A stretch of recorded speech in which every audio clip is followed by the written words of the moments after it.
everyone, I hope you are doing well.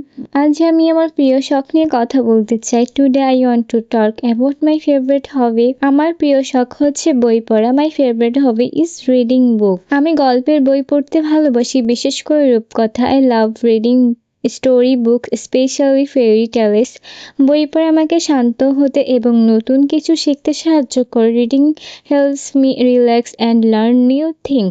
আমি প্রতিদিন 30 minute বই পড়ি। I read for 30 minutes every day. মাঝে মাঝে আমি আমার বন্ধুদের সাথে লাইব্রেরিতে যাই। Sometimes I go to the library with my friends. আমার বাবা মা সবসময় আমাকে বেশি পড়ার জন্য উৎসাহ দেন। My parents always encourage me to read more.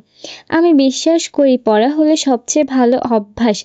I believe reading is the best habit. That's all for today. Thank you so much for listening.